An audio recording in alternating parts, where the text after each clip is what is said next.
Just want to show this to you. This device can be put into both of these sockets.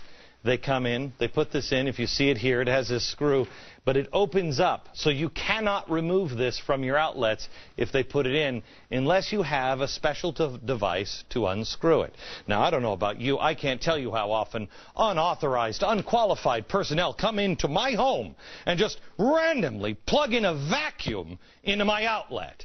An unauthorized 7-Eleven clerk plugged in a Kirby into my outlet in my living room yesterday and blew out the whole downstairs circuit. It was the third time this week. It's crazy. I can't tell you how many computers I'm going through.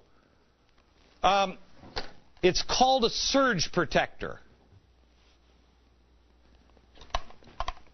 We don't need this from our mortgage finance company that's underwater.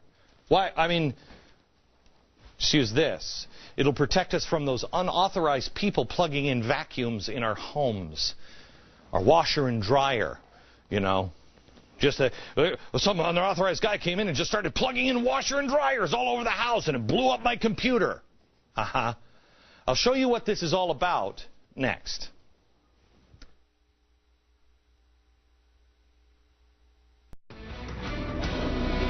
We're just talking here on the set.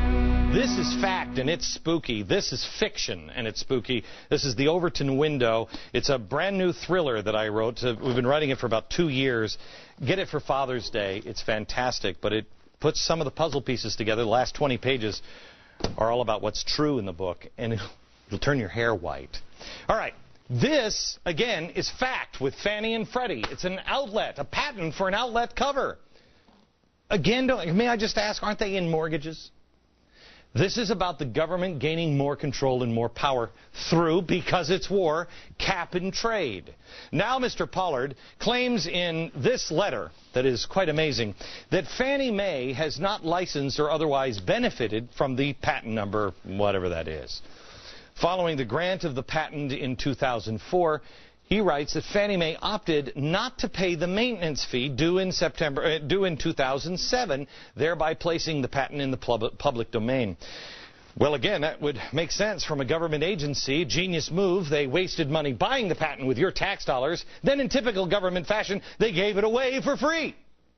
They claim that, quote, Fannie Mae management supported the filing of this patent for this invention to formally acknowledge the personal contribution of an employee who invented the device and to promote a culture of inventiveness and problem-solving attitude among employees. Well, isn't that nice? Why is he doodling this? Why is he doing what? It's a mortgage company. What problem were they trying to solve? They also have another patent. This patent also relates to controlling electricity and cap and trade. This is residential carbon emissions trading system. This is an outline of how it works. I have no idea, but I didn't get an award, you know, I didn't ever work at a company that, you know, saluted inventiveness. Why do they have their hands on this? It sounds completely viable that they just went with the culture of inventiveness and problem-solving attitude in a government-run institution. That happens all the time.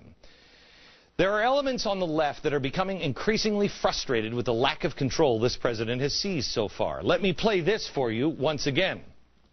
Mr. President, I want to see the boot on the neck of BP tonight. I want to see some finger pointing, whether it's in your personality or not. And it's okay tonight to act kind of like a dictator and call the shots.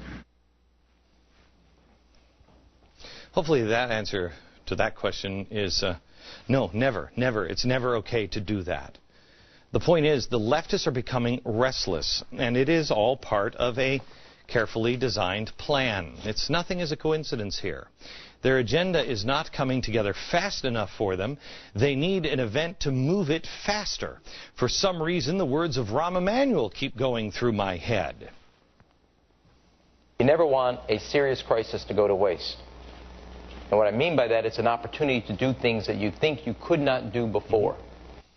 Yep, that's called the Overton window. Because it's war.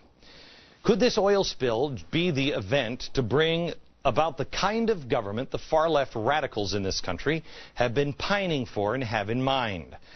A final thought on this next. Has today's show got you down? Join us tomorrow and grab your kids. We've got an incredible hour with lessons for Father's Day from our founding fathers. It will change the way you think about the lessons you teach your kids. 5 p.m. Friday.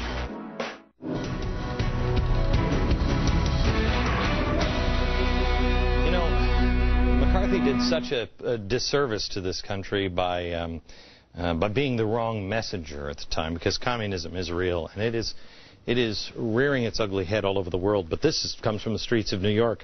The system has no future for the youth. The revolution does. And it's all about a communist revolution here in America. I want to end the show where we started today. I told you that we could be heading towards an Archduke Ferdinand moment.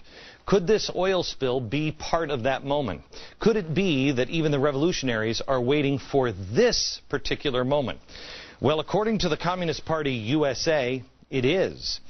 In a talk given by Raymond Latta, he's a Marxist writer and communist scholar. It's a communist scholar, aren't they? I mean, that's redundant. The capitalist oil spill is a system not fit to be the caretaker of the planet and the revolution that we need. He's talking about this in a speech that he just gave. Is there anybody in their right mind who believes that communism would serve or has served the planet as a better caretaker? Yes, the youth that didn't grow up with communism and has never been taught what it is. To them, this sounds like the moment. Latta cites the anger of the spill coupled with the disillusionment of the government in general as their catalyst. If you don't believe these people are serious, you need to take a look at the end of Mr. Latta's speech. Here it is. In building this struggle, we're building it according to the principles of the kind of world we want to live in.